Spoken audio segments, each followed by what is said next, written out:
आशा नहीं जिनके साम्य भाव धन रखते हैं, निज पर के हित साधन में जो निश दिन तत्पर रहते हैं। स्वार्थ त्याग की कठिन तपस्या बिना खेद जो करते हैं, ऐसे ज्ञानी साधु जगत के दुख समूह को हरते हैं। बोलो पंच परमेष्ठी भगवान की जय। 1008 श्री आदिनाथ भगवान की जय। अंतिम तीर्थेश भगवान महावीर स्वामी की जय। आचार्य भगवान गुरुवर श्री विशुद्ध सागर जी महाराज की जय। सम्यक समाधान प्रदाता मुनिषि सुप्रभ सागर जी महाराज जी की जय। मुनिषि सौम्य सागर जी प्रणत सागर जी महाराज जी की जय। जय जन बंधु, हम सब यहाँ उपस्थित हुए हैं लोकप्रिय कार्यक्रम सम्यक समाधान के लिए। प्रतिदिन यह कार्यक्रम आदिनाथ टीवी चैनल पे भी शुरू हुआ है। आप घर बैठे आदिनाथ टीवी चैनल के माध्यम से ठीक दोपहर को 4 बजे इस कार्यक्रम का प्रसारण देख सकते हैं और अपने विकल्पों का सम्यक समाधान प्राप्त कर सकते हैं। शुरू करते हैं आज के सम्यक समाधान की बेला को। मुनिषि के चरणों में कोटिशा नमोस्तु करते हुए सम्यक समाधान को शुरुआत करते हैं एवं मुनिषि प्रणत सागर जी महाराज से यह निवेदन करते हैं कि हे स्वामी नमोस्तु, आज के कार्यक्रम को गति प्रदान करते हुए संचालित करें। नमोस्तु नमोस्तु नमोस्तु। ओम नमः सिद्धेभ्य। नमः श्रीवर्धमानाय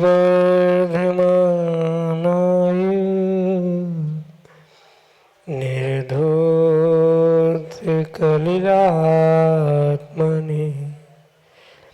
सालोकानां त्रिलोकानां यदि विद्यादर्पणायते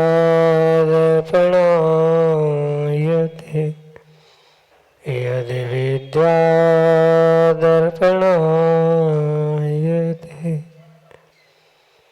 अनंत अनंत सिद्ध परमेष्ठी भगवान की परम पूज्य आचार्य भगवंत गुरुवर विशुद्ध सागर जी मुनि महाराज जी की, परम पूज्य मुनि श्री सुप्रभ सागर जी महाराज जी की।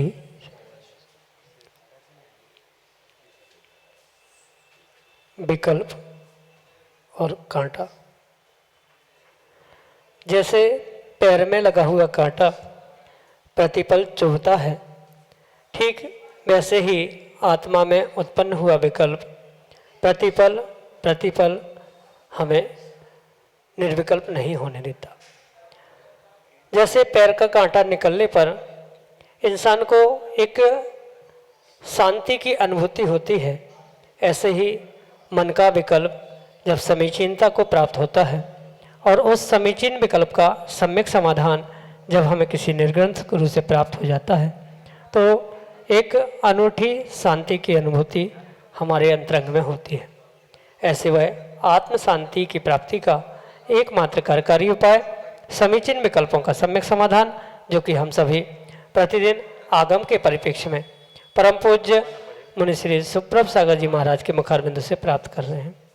देश के विभिन्न अंचलों से अनेक समीचीन विकल्प हमें यहाँ प्रतिदिन प्राप्त होते हैं और परम पूज्य मुनि श्री उनका हम सबको सम्यक समाधान प्रदान करते हैं।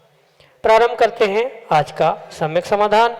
और आज के पहले विकल्प के लिए मड़ौरा उत्तर प्रदेश से श्रीमती सुषमा जैन महाराज श्री के श्री चरणों में बारंबार नमोस्तु निवेदित करते हुए अपना समीचीन विकल्प रख रहे हैं कि महाराज जी कहते हैं कि ज़्यादा सोचने से ऊर्जा व्यय होती है, तो हम अपनी सोच के दायरे को किस प्रकार सीमित करें जिससे कि व्यापक हित की उपेक्षा ना हो।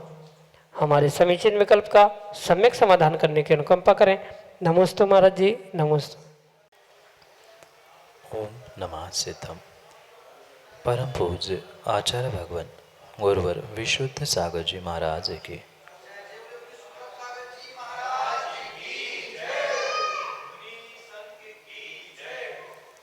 अपने सोच के दायरे को सीमित करने का मतलब सोच को छोटी करना नहीं है, अपितु अनावश्यक रूप से जो अन्यथा विचार चल रहा है, अन्यथा मन की परिणति चल रही है, उसको सम्यक प्रकार से सम्यक मार्ग पर लगाना, यही एक स्वयं के व्यापक हित का साधन हो सकता है।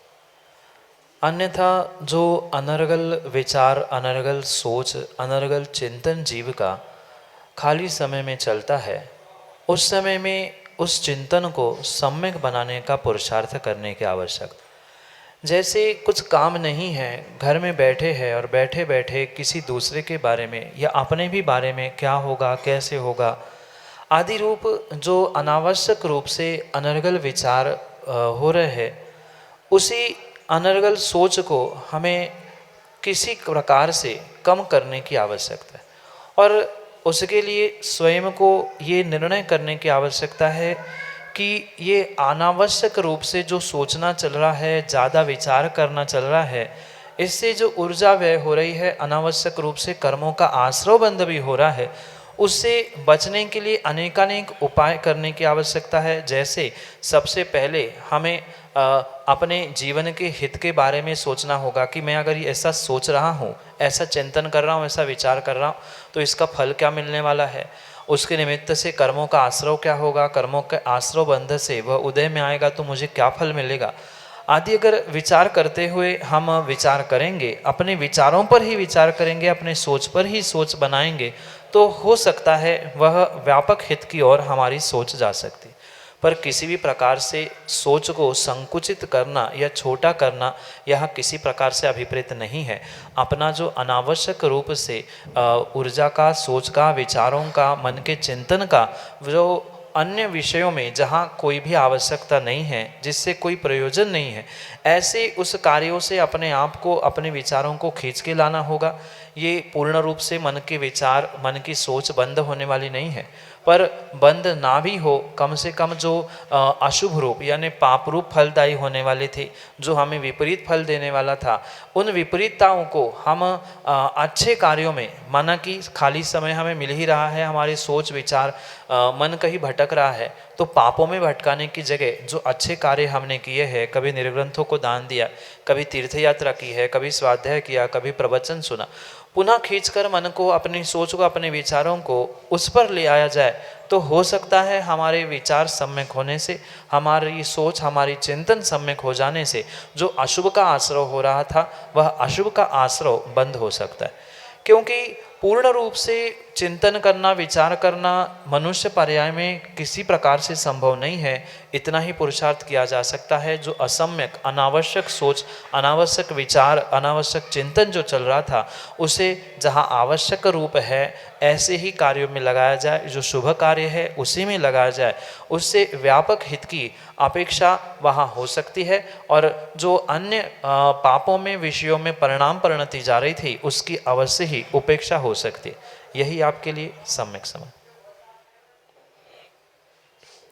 श्रीमती अर्चना जैन, सागर, मध्य प्रदेश से महाराज श्री के चरणों में बारंबार नमोस्तु निवेदित करते हुए कह रहे हैं कि महाराज जी, जब हम सुबह उठकर घर से चलना प्रारंभ करते हैं तो हमें ऐसा लगता है कि हमसे कोई कह रहा है कि नीचे देखकर चलो, नीचे सर्प ना बैठा हो और वह पैर से कुचल ना जाए। ये किस बात का संकेत है? हमारे समीचीन विकल्प का सम्यक समाधान करने की अनुकंपा करें।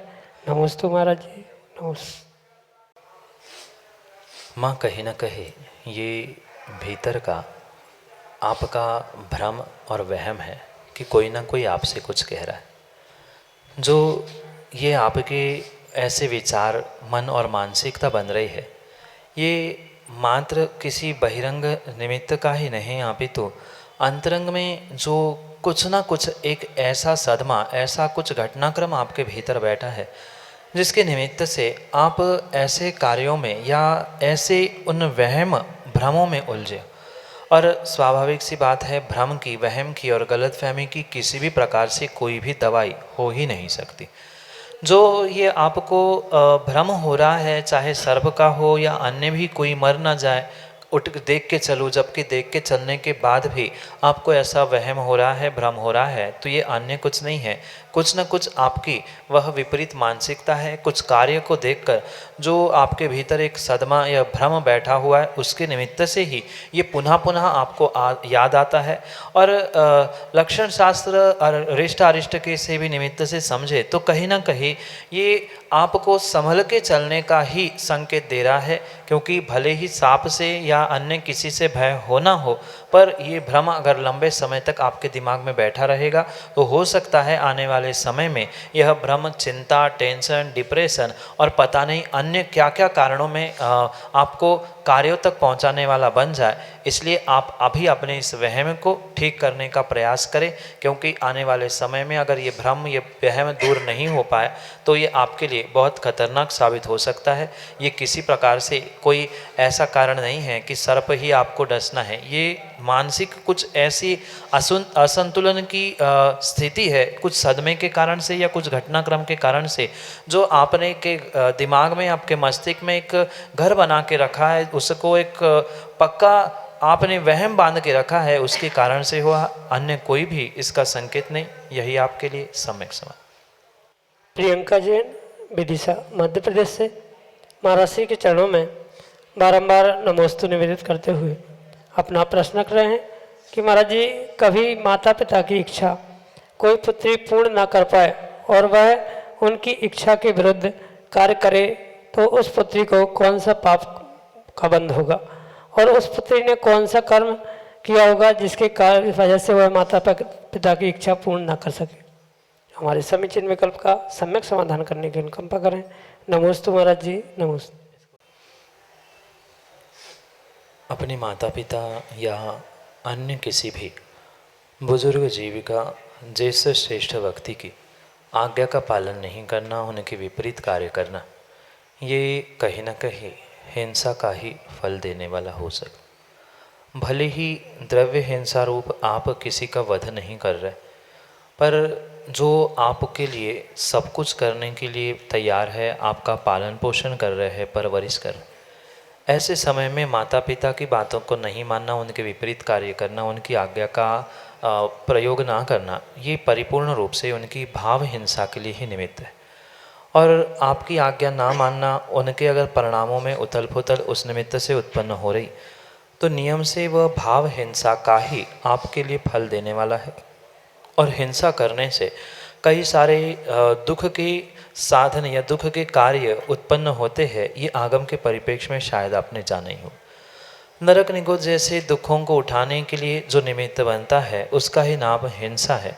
और जो वर्तमान में जिस प्रकार से हिंसा करता है, आने वाले समय में यानी जिस प्रकार से वह मानसिक दुख या मानसिक हिंसा को दूसरे को देता है, बिल्कुल वैसे ही असाता कर्मों का आश्रय करके आने वाले समय में वही असाता कर्म उसके लिए दुख रूप निमित्त बन सकते। भले ही शारीरिक कोई दुख नहीं है, पर फिर भी मानसिक दुख जो आपने उनकी आज्ञा का पालन ना करते हो, उनके विपरीत कार्य करने से किया जा रहा है, नियम से आपको वैसे ही मानसिक हिंसा का ही फल वहाँ पर प्राप्त होगा। और उसके निमित्त से आपको आने वाले समय में बहुत मानसिक दुख को ही प्राप्त करना पड़ेगा। ये विपरीत कार्य करने का फल होगा। और कहीं न कहीं मात्र आपके ही पाप कर्म का नहीं, अपितु उन माता पिता का भी ऐसा कर्म का उदय है जिसे पाप कर्म का कह दे, असता कर्म का कह दे, जिसके निमित्त से उनके संतान होने पर भी उनकी वह संतान आज्ञाकारी नहीं है, उनकी बात नहीं मान रही है। ये उनके भी असता वेदनीय का, दुख का, पाप कर्मों का उदय है। तभी तो ऐसा संयोग मिला, क्योंकि जो भी ये संयोग मिलता है, कहीं ना कहीं कर्मों का जैसा नियोग होता है वैसा ही ये संयोग मिलता है। आपका और माता पिता का ऐसा ही कुछ पुराना कर्मों के निमित्त से संयोग था, जिसके कारण से ही ये ऐसा प्रतिपल प्रति समय आपके जीवन में घटित हो रहा है। यही आपके लिए सम्यक समाधान। जी विशा जैन, विदिशा, मध्य प्रदेश से अगले समीचीन विकल्प के लिए। मेरा नाम जीविशा जैन है। मेरा प्रश्न ये है कि मंदिर जी में शाम को चावल क्यों नहीं चढ़ाते? नमोस्तु।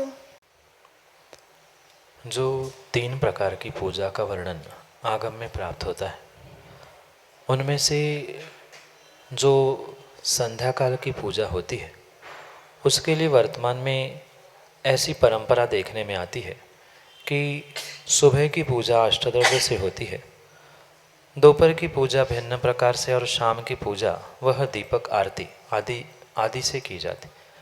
और इसी कारण से वहाँ जब भी शाम के समय आप मंदिर आदि में जाते हैं, वहाँ बेटा आपने देखा होगा कि वहाँ चावल की जगह दीपक धूप आदि के माध्यम से ही भगवान की अर्चना की जाती। भले ही वहाँ उसको दीपक के द्वारा की गई पूजा को आरती कहा जाता है, पर वास्तविकता में ये वर्तमान के परिप्रेक्ष्य में अनेक क्षेत्रीय परंपरा और आदि के निमित्त से ये शाम की पूजा के रूप में ही स्वीकार करना होगा। और जब उसके लिए विशेष रूप से ये प्रथा, ये परंपरा प्रारंभ है कि शाम को दीपक आदि से ही भगवान की अर्चना पूजा की जाती है, तो अक्षत आदि चढ़ाने की परंपरा उसी कारण से नहीं है, क्योंकि सुबह भगवान की पूजा इन अष्ट द्रव्य और चावल आदि चढ़ाते हुए की जाती है और शाम की दीपक आदि से की जाती है। ये वर्तमान की परंपरा होने के कारण से, और उसके पीछे ये भी कारण कहा जाता है कि शाम तक जब तक सूर्यास्त नहीं होता तब तक वह द्रव्य चढ़ाते हुए पूजा की जाती है, ऐसा उल्लेख मिलता है। पर वर्तमान में जो कुछ ऐसे तथाकथित कारण और ऐसी परिस्थितियां बनती है जिसके कारण से ये पूजा ऐसी नहीं करनी चाहिए, इस समय ये नहीं चढ़ाना चाहिए, इस समय घंटा नहीं बजानी चाहिए, परिक्रमा नहीं लगानी चाहिए, आदि बहुत सारे तर्क और कुतर्क वर्तमान में प्राप्त होते हैं। पर अगर आगम के परिप्रेक्ष्य में हम समझे तो ऐसा कहीं भी उल्लेख नहीं मिलता कि इतने बजे तक ये करना चाहिए, इतने बजे के बाद ये ना करें, ऐसा कहीं भी आगम में प्रमाण सहित नहीं मिलता। पर ये तात्कालिक परिस्थिति और सामाजिक व्यवस्था आदि के निमित्त से शाम को दीपकों से पूजा, दिन में उस अष्टद्रव्य आदि से पूजा, ऐसी ये व्यवस्था बनी हुई है वर्तमान के परिप्रेक्ष्य में, और उसे उसी प्रकार से स्थानीय क्षेत्रीय व्यवस्था समझते हुए मानना होगा। पर आगम में ऐसा कोई भी बंधन नहीं है। यही आपके लिए सम्यक समाधान। पर्व जैन विदिशा मध्य प्रदेश से अगले समीचीन विकल्प करें। मेरा प्रश्न यह है कि कल के ऊपर कार टाल देते हैं कि कल करेंगे। गुरुदेव, हम अपने कार से ना डरते हुए आज ही करने का प्रयास कैसे करें? नमोस्तु महाराज जी। पर्व भाई, ये बात अवश्य समझे कि जो कहीं ना कहीं आज की बात कल की बात परसों, ये जो टालने का आपका विचार, ये मानसिकता बन रही है, कहीं ना कहीं उस कार्य में आपका व्यक्तिगत प्रमाद है। प्रमाद का सीधा सा अर्थ है आलस है, और उस आलस के कारण से ही भले ही आप कार्य से नहीं डरते, पर कहीं ना कहीं ऐसा लगता है आज नहीं करेंगे, कल देख लेंगे। कल जैसे आता है लगता है कि आज भी नहीं, कल भी तो अभी पड़ा है। ऐसा सोचते रहेंगे तो एक दिन करते हुए बहुत सारा समय निकल जाएगा, और जिसका साक्षात प्रतिफल आपने अपने आलस्य और प्रमाद के कारण से कई बार देखा भी होगा। बाद में ऐसा अवश्य लगता होगा कि अरे मैं समय पे काम कर लेता तो शायद ऐसा फल मिलता, ऐसा होता तो ऐसा होता। तो बाद में पछताने से कभी काम नहीं होता। इसलिए साहस जुटाते हुए आपको प्रत्येक कार्य के लिए प्रयास करने की आवश्यकता है। कार्य शुरू करते समय आपको यही सोचना होगा कि अगर मैंने कोई कार्य किया है और उसको शुरू करते समय वह कार्य में मैं फेल हो गया, कार्य सफल नहीं हो पाया, तो क्या हो, ये सोचने की जगह अपन पूरे आत्मविश्वास के साथ कार्य को प्रयास करें शुरू करने का, तो नियम से आपके लिए उसका साक्षात प्रतिफल सफलता के रूप में प्राप्त हो सकता है। इसलिए बिना हिचकिचाहट से आप अपनी सोच को बनाते हुए ये निर्धार करो, जैसा मैं सोचता हूँ, जैसा मैं विचार करता हूँ, वैसा ही बिल्कुल एनवायरनमेंट, वैसा ही पूरा वहाँ पर स्थाना में भी बदलाव होते हुए देखने में आता है। इसलिए अपने मन को कठोर बनाते हुए ये निर्धार करने का प्रयास करें कि ठीक है, मैं इस कार्य को प्रारंभ कर ही रहा हूँ तो बहुत अच्छे मन से प्रारंभ करो, और भीतर के उस आलस को निकालने का पुरुषार्थ करो। क्योंकि जब तक थोड़ा सा भी आलस भीतर बैठा रहेगा, आज नहीं कल नहीं परसों, तो कहीं ना कहीं उस उत्कृष्ट कार्य में या कोई भी कार्य में आप सफल हो नहीं सकते। इसलिए सबसे पहले अपने आप पर आत्मविश्वास यानी जिसे कॉन्फिडेंस, सेल्फ कॉन्फिडेंस कहा जाता है, उस सेल्फ कॉन्फिडेंस के साथ कार्य को प्रारंभ करें।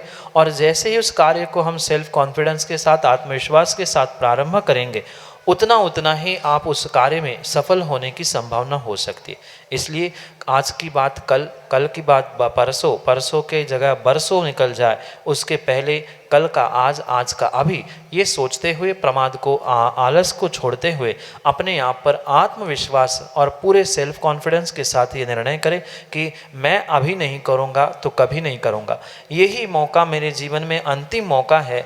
ऐसा सोचते हुए प्रत्येक जीवन के कार्य को प्राप्त करने का प्रयास करें। यही आपके लिए सम्यक समाधान। डॉक्टर अभय कुमार जैन, विदिशा, मध्य प्रदेश से अगले समीचीन विकल्प के लिए। परम पूजनीय मुनि श्री सुप्रभ सागर जी महाराज की जय, प्रणत सागर जी महाराज की जय, सोम सागर जी महाराज की जय। महाराज जी, मेरा प्रश्न है कि जब हम पड़गाहन में खड़े होते हैं तो हम शुद्धि के वस्त्र में आते हैं, परंतु ज़्यादा भीड़ वगैरह होने से अशुद्धि की संभावना बढ़ जाती। कई बार तो हमें खुद भी पता नहीं लगता कि हम, किसी ने हमें छू लिया है, पीछे दुपट्टा छिल गया है, कुछ हो गया, तो फिर वैसे में अशुद्धि हो गई। तो अशुद्धि में पड़गाहन उचित है या अनुचित है? कृपया मार्गदर्शन दें। अगर कायदा समझे तो मुनिराजों का आहार दान, उनकी नवदा भक्ति पूर्ण रूप से शुद्धि में ही होनी चाहिए, क्योंकि जो पड़गाहन है वह नवदा भक्ति में से एक अंग कहा गया, एक भक्ति कही गई। जब भगवान की भी भक्ति करते समय वस्त्रों की शुद्धि का ध्यान रखा जाता है, तो मुनिराजों के आहारचर्या में भी हमें वो जो नवदा भक्ति करनी है, पड़गान है, पूजा है, पाद प्रक्षालन आदि, उस प्रत्येक समय में हमें शुद्धि का ध्यान रखना आवश्यक ही नहीं अपितु अनिवार्य ही है। अगर उस कार्य का, यानी पड़गाहन, मुनिराजों के आहारचर्या आदि का हमें शुद्ध फल प्राप्त करना है, तो नियम से जितने शुद्धि का ध्यान रखा जाए उतना ही वह हमारे लिए विशेष फलदायी हो सकता। हाँ, क्वचित कदाचित माना कि पड़गान करते समय हमारे अनजाने में अशुद्धि हुई है, तो अनजाने का तो दोष लगेगा, यानी अशुद्धि का कुछ अंशों में तो दोष लगेगा, पर हम बुद्धिपूर्वक ही छिले जा रहे हैं, बुद्धिपूर्वक अशुद्ध हो जा रहे हैं और फिर पड़गान कर रहे हैं। फिर भले ही घर आहार देते समय शुद्धि के वस्त्र पहने जा रहे हैं, पर यह अवश्य ध्यान रखें, किसी भी भक्ति को अशुद्धि में करने की आगम की व्यवस्था नहीं है। नवदा भक्ति पूर्ण रूप से शुद्धि से होनी चाहिए और द्वारापेक्षण करने की ही आगम की व्यवस्था है। ठीक है, कुछ घर की वर्तमान की परिस्थितियां ऐसी है कि नहीं हो पा रहे, तो कहीं एकत्रित एक स्थान पे भी पड़गान हो रहा है तो वो भी शुद्धि के साथ ही होने की आवश्यकता है, क्योंकि अशुद्धि में कोई भी भक्ति करने का आगम का विधान है ही नहीं है। पहली बात तो इन सब के साथ हमें ये समझनी होगी कि दाता के जो मुख्य गुण कहे गए हैं, उन 7 गुणों में सबसे पहले आचार्य भगवंतों ने श्रद्धा के साथ विवेक को रखा। पड़गान करते समय भी विवेक की आवश्यकता है। मुनिराजों की आहारचर्या कराते समय नवदा भक्ति में पूर्ण रूप से विवेक की आवश्यकता है। कौन से समय में किस प्रकार से नवदा भक्ति और किस प्रकार से पूजा, पता चला मुनिराज का स्वास्थ्य ठीक नहीं है, पर हमें तो भक्ति से पूजा करनी थी, 20 मिनट 15 मिनट चौके में मुनिराज बैठे मुद्रा लगा के और आप बढ़िया गाते हुए, हमारी भक्ति है हम करते रहे, तो अविवेक का काम कहीं भी आचार्य भगवंतों ने नहीं बताया है। विवेक के साथ समय को, परिस्थिति को और सबको देखते हुए श्रावक का विवेक श्रद्धा गुण के साथ आवश्यक है। भले ही कितनी श्रद्धा हो, कितनी ही भक्ति क्यों ना हो, पर श्रद्धा भक्ति के साथ विवेक आवश्यक है। बुद्धिपूर्वक हम छिल गए हैं तो हम पड़गान ना करें, दूर खड़े हो जाए, दूसरा कोई खड़ा हो जाए जिसके पास शुद्ध वस्त्र है, नहीं समय है तो शुद्ध वस्त्र पहन के आए। हाँ, वह अबुद्धिपूर्वक हो गया है तो उसका हमें बाद में किसी ने बता दिया कि तुम चल गए थे, तो उसका प्रायश्चित हो सकता है, और अनजाने में हुआ ही है तो अनजाने के रूप में उसका प्रायश्चित लेके भी ठीक किया जा सकता है। पर आगम में ये किसी प्रकार की व्यवस्था नहीं है कि बुद्धिपूर्वक हम अशुद्ध हो और अशुद्ध होके फिर पड़गान करके फिर शुद्धि के कपड़े पहने। ये नवदा भक्ति के निमित्त से कहीं अशुद्धि का वर्णन प्राप्त नहीं होता। विवेक के साथ इन सभी कार्यों को करना, यही आपके लिए विवेक के साथ शुद्धि का और पूर्ण विशुद्धि का फल देने वाला हो सकता है। यही आपके लिए सम्यक समझ। प्रतिज्ञा जैन, विदिशा मध्य प्रदेश से अगले समीक्षण विकल्प के लिए। नमोस्तु महाराज जी, मेरा प्रश्न ये है कि जब हम नंगे पैर चलते हैं तब भी जीव हिंसा होती है और जब हम चप्पल पहन के चलते हैं तब भी जीव हिंसा होती है। ऐसा क्या करें जिससे कम से कम जीव हिंसा हो? मेरी शंका का समाधान कीजिए। नमोस्तु महाराज।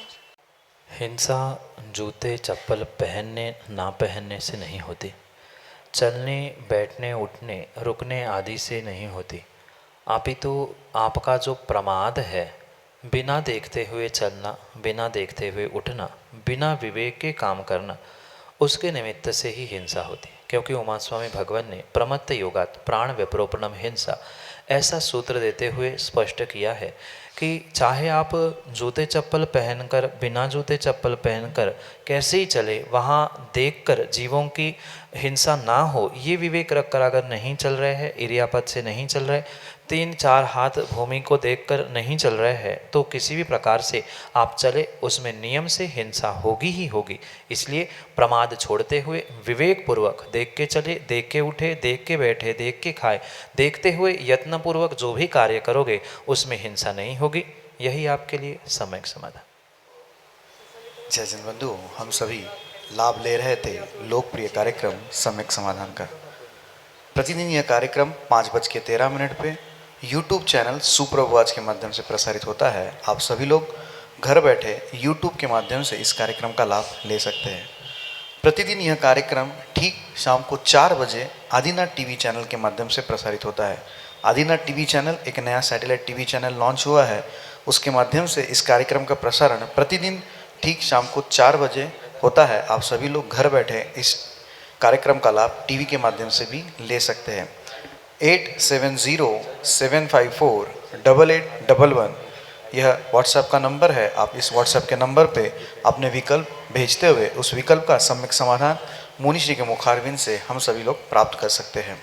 एक खुशखबर, आने वाले पर्युषण पर्व में धर्मनगरी विदिशा में 10 दिवसीय संस्कार शिविर का आयोजन होने वाला है। इस शिविर का आयोजन एवं इसमें अगर आप सम्मिलित होना चाहते हो, भाग लेना चाहते हो, तो जो पट्टी पे स्क्रॉल पे जो नंबर चल रहे हैं उस नंबर पे आप संपर्क करते हुए अपना नॉमिनेशन, अपना एप्लीकेशन फॉर्म भर सकते हैं और इस शिविर में लाभ ले सकते हैं। प्रतिदिन शाम को 7:40 पे जिनवा टीवी के माध्यम से मुनि श्री के प्रवचन आते हैं। आप सभी लोग मुनि श्री के प्रवचन ठीक शाम को 7:40 पे महान नीति ग्रंथ सुक्ति मुक्तावली पे प्रवचन जो विदिशा धर्मनगरी से हो रहा है उसका लाभ ठीक शाम को 7:40 पे जिनवा टीवी के माध्यम से ले सकते हैं। आज के लिए इतना ही। ऐसे ही कार्यक्रम आप YouTube channel, Adinath TV channel एवं जिनवा टीवी चैनल के माध्यम से देखते रहे। आप सभी को जय जिन करते हुए मुनि श्री के चरणों में कोटिशाय नमोस्तु करते हुए आज के इस कार्यक्रम को यही विराम देते हैं। नमोस्तु नमोस्तु नमोस्तु।